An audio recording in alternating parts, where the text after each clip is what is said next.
এদিকে তুই ওই জায়গায় বইসা কি করতেছস? তুই এনে কি করছ এটা কও। দোস্ত তুই এখানে বইয়ে রইছস আর আমার ওইদিকে তো সর্বনাশ হয়ে গেছে। কেন তোর আবার সর্বনাশ হইব কেন? তুই তো আতিফ আসলামের লগে ডেটিং এ গেছিস। তোর কথাই ঠিক আছিল দোস্ত, ওই ছেলে তো একটা চিটার বাটপার। দেখছস বান্ধবীর কথা দেরিতে হইলেও ফলে। আমি তোরে কইছিলাম না ওই পোলা ভালো না, চিটার বাটপার। কি করছ ওই পোলা? যাইয়া দেখি ও আমার যাবতীয় যত এক্স আছে সবগুলারে ডাইকা নিয়ে আসছে। আমি ওদের কাছ থেকে যে টাকা ভাঙায় ভাঙায় খাইছি, যা যা গিফট নিছি সব কিছু নাকি 10 দিনের মধ্যে ফেরত দিতে হবে। আর এমনকি কেউ কেউ তো বলতেছে ফেসবুকে দিয়ে দিবে। আর কি যে একটা লজ্জার মধ্যে আমি পড়ছিলাম দোস্ত, তোর বুঝা বলতে পারবো না। তার মানে ওই আতিক তোর সাথে সত্যি সত্যি প্রেম করে নাই? আরে না না, কিসের প্রেম?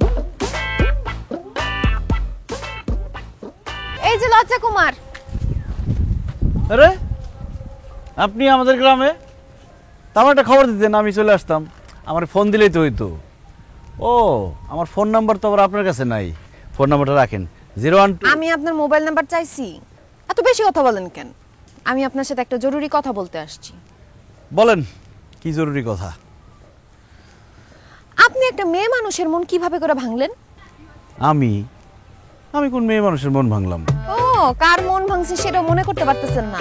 আপনি কি ক্রিকেটার, যে ক্রিকেটারের মতো রেকর্ড ভাঙার মতো আপনি মেয়েদের মন ভাঙেন, যে মনে করতে পারতেছেন না? আমার বান্ধবী সোনিয়ার মন ভাঙছেন। সোনিয়া?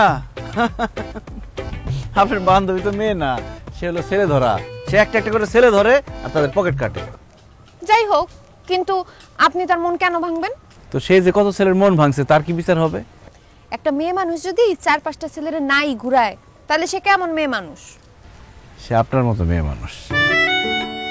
কই আপনি তো 4-5টা ছেলের ঘুরান না, 4-5টা ছেলের ভাঙায় খান না। আপনি তো খুব ভালো মেয়ে মানুষ। আমি খোঁজ খবর নিচ্ছি। আপনি আমার খোঁজ খবর কেন নিছেন? নিয়েছিলাম আপনার আব্বা যে কাজ দিয়েছিল আপনারে লজ্জা দেওয়ানের লেগে, ওই জন্য আপনার খোঁজ খবর নিয়েছিলাম, এই আর কি। লজ্জা দেওয়ানের লেগে খোঁজ খবর নিছেন নাকি অন্য কোনো ধান্দা আছে?